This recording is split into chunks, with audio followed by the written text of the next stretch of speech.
Shalom adik-adik JKM. Senangnya kayak ini bisa bertemu kalian walaupun cuma dari rumah. Nah, apa kabar nih hari-hari ini? Kayak ini berharap kita baik-baik ya. Nah, hari ini kita mau belajar firman Tuhan bersama-sama. Nah, udah siap belum nih belajar firman Tuhan bersama-sama? Yuk, udah pasti dong, udah siap. Yuk, kita ambil Alkitab kita. Kita mau baca firman Tuhan hari ini. Yuk kita buka sama-sama di kitab Yohanes. Semuanya buka Yohanes.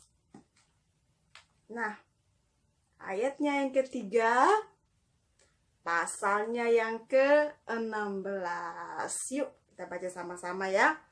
1, 2, 3.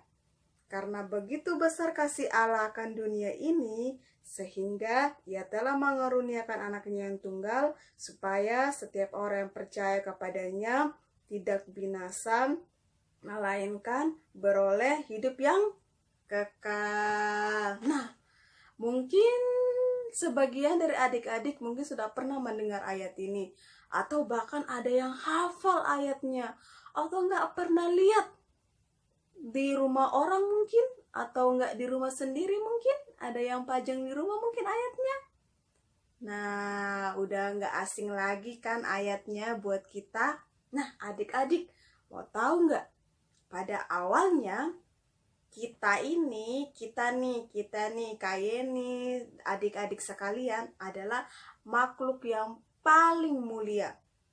Terus, manusia ini adalah makhluk yang derajatnya itu paling tinggi di antara makhluk ciptaan, di antara ciptaan Tuhan yang lainnya. Nah, adik-adik, kayak ini mau ngasih ilustrasi nih, biar kita belajar sama-sama nih. Nah, ini ada yang tahu ini apa? Nah, ini adalah air. Ini air. Nah, airnya ini itu kita. Putih jernih dan nggak kotor sama sekali. Nah, kita ini hidup berdampingan dengan Tuhan. Kita tuh hidup berdampingan dengan Allah. Ini kita. Jalan bersama-sama, cerita berdua, kemana-mana bersama-sama. Nah, berdampingan itu berdekatan nih antara manusia dan Allah itu berdekatan. Jadi mereka, manusia sama Allah ini sering menghabiskan waktunya bersama-sama. Nah, saking mereka dekat ya, ada yang nggak suka kedekatan mereka. Ada yang tahu siapa tuh yang nggak suka kedekatan antara manusia dan Allah? Itu si iblis. Dia membuat kita jatuh dalam dosa. Melalui siapa? Nenek moyang kita, ada yang masih ingat siapa? Benar, Adam dan Hawa. Yang disebut sebagai dosa warisan. Nah, dosa warisan. Nah, ini pertama itulah dosa warisan dari nenek moyang kita, yaitu Adam dan Hawa. Nah, selain dosa warisan, ada juga nih dosa perbuatan. Dosa perbuatan itu apa sih, kalian? Nah, mau tahu itu apa? Dosa perbuatan itu, misalnya kita suka mencuri, itu dosa. Terus apa lagi? Kita suka berbohong, nambah lagi dosa kita. Apa lagi? Kita suka nggak jujur, nah nambah lagi dosa kita. Apalagi suka nyontek, nambah lagi dosa kita. Kita nggak taat, nambah lagi dosa kita. Apalagi, ada yang tahu apalagi? Suka berkelahi, itu juga dosa. Dan masih banyak lagi dosa yang kita buat. Nah, apakah dengan semua dosa yang kita buat, kita bisa menyelamatkan diri kita sendiri? Bisa nggak kita nyelamatin diri kita sendiri dari dosa? Bisa nggak nih sekarang ini? dosa ini kita keluarin dari hidupnya kita. Bisa nggak? Nggak bisa. Ketika dosa itu masuk, maka susah buat diri kita sendiri untuk ngeluarin dosa-dosa itu dari hidupnya kita. Nah, terus apa dong yang bisa menyelamatkan kita?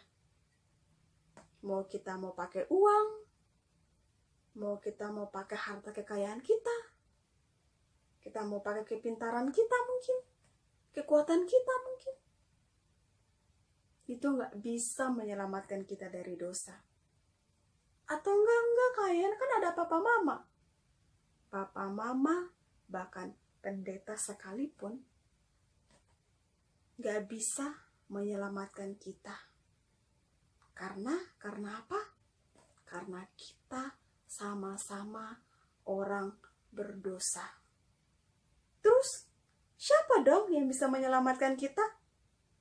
Ada yang tahu siapa yang bisa menyelamatkan kita dari dosa?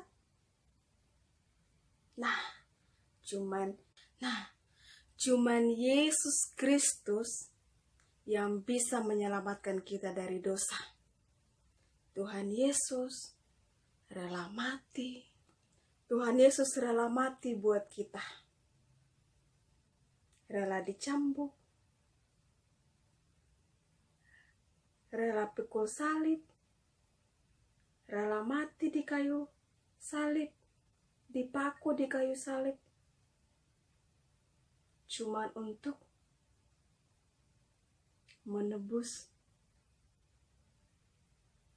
dosa kita.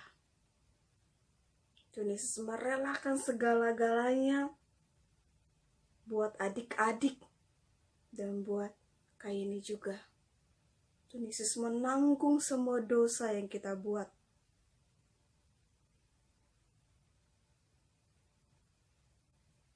Begitu baiknya Tuhan dalam hidup kita.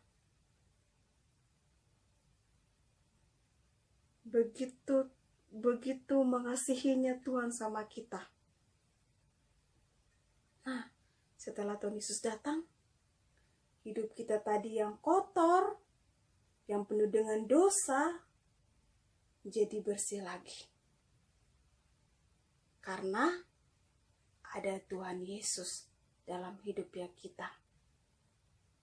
Tuhan Yesus yang rela mati buat kita,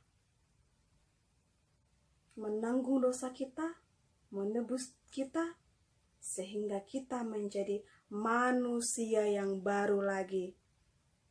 Menjadi manusia yang baru lagi, yang bersih, yang jernih. Karena ada Yesus dalam hidupnya kita. Nah, Tuhan Yesus bilang begini, setiap orang yang percaya kepada Dia, maka dia akan menikmati yang namanya kerajaan surga. Bukan mudah-mudahan, tapi pasti masuk surga. Nah, mau gak adik-adik melakukan firman Tuhan? Mau gak adik-adik tetap percaya sama Tuhan? Lakukan perintah Tuhan. Gak boleh bohong, harus jujur, taat, dengar-dengaran. Gak boleh nyontek. Nah, itu yang Tuhan mau dari hidupnya kita. Nah, kita gak mau lagi kan dosa datang lagi dalam hidupnya kita. Nah, Tuhan cuma minta kita percaya dan melakukan firman Tuhan dalam hidupnya kita. Nah, ayo adik-adik, kita renungin semua perbuatan kita sama Tuhan.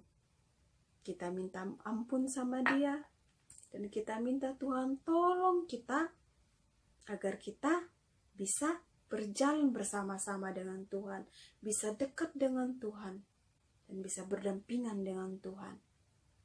Mau gak adik-adik hidup bersama-sama dengan Tuhan?